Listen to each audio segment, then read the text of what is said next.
I've had rides that made me question my career choice, but only one made me question my sanity. It started with a ping on the app just after 3 in the morning, a pickup request for Kings Park.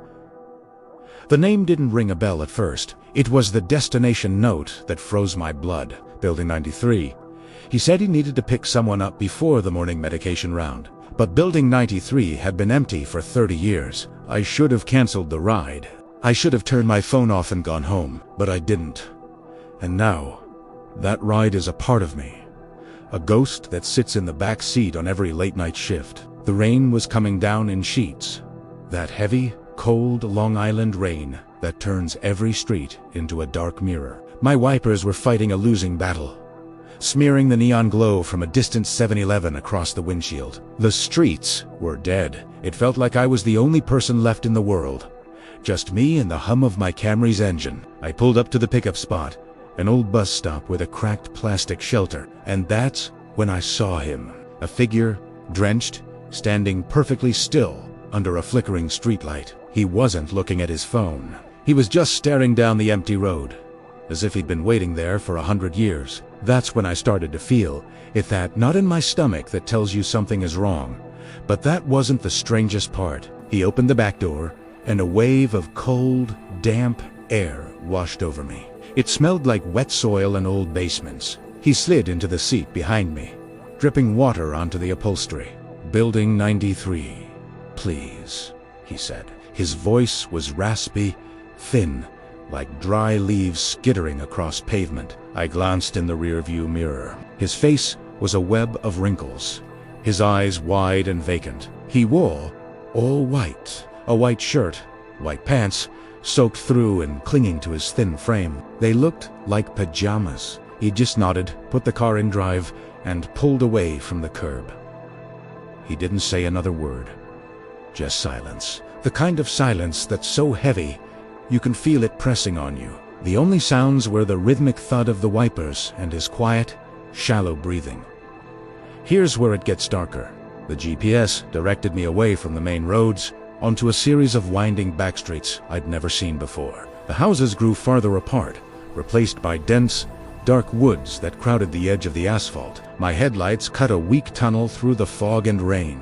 Each time I risked a look in the rearview mirror, he was in the exact same position, staring straight ahead, his eyes fixed on something only he could see. "We're almost there," I said, mostly to hear my own voice. He didn't respond, just a slight, almost imperceptible nod. Then the GPS announced, "Turn right onto a private road."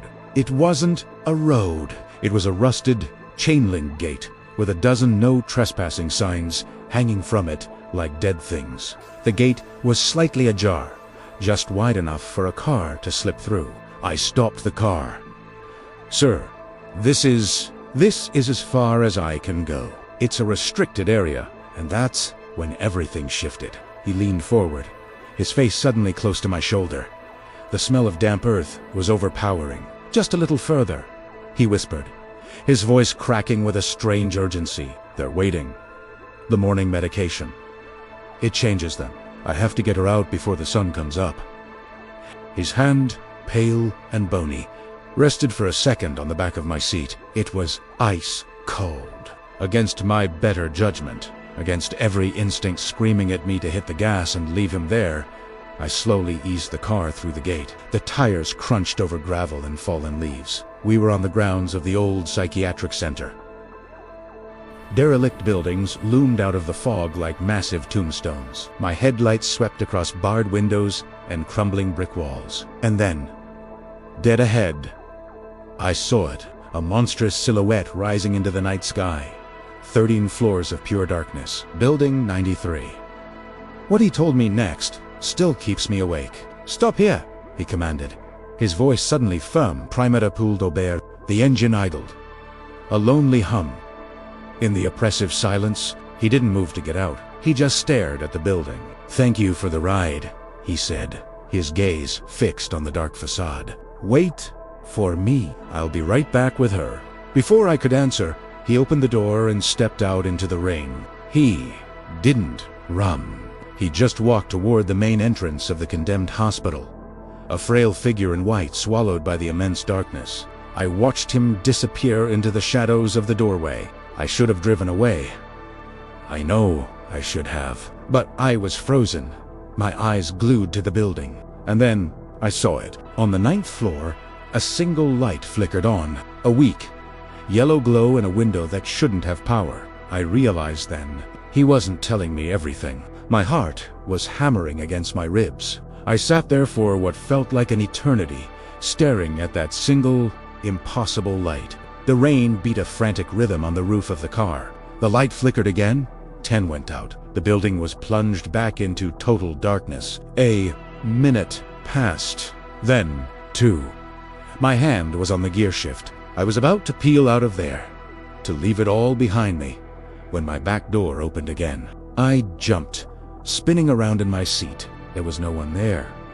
The door was just open, swinging gently in the wind. And on the back seat, right where the old man had been sitting, was a small puddle of water and a single wet leaf. Wascon.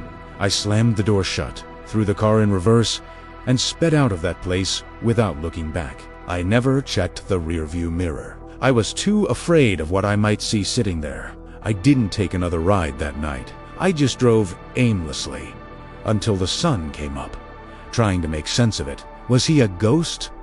A memory haunting the grounds? Or just a deeply disturbed man lost in a delusion? I don't know. The police had no record of anyone entering the grounds. But sometimes, when I'm driving late at night and the rain is falling, I'll see a flicker of light in my rearview mirror. And I see that old man's face, those wide, vacant eyes. And I hear his voice whispering about the morning medication. Some stories don't have an ending. They just stay with you. A quiet passenger on every ride you take from then on. If this stayed with you, share your thoughts in the comments. The night is full of stories. Thanks for listening.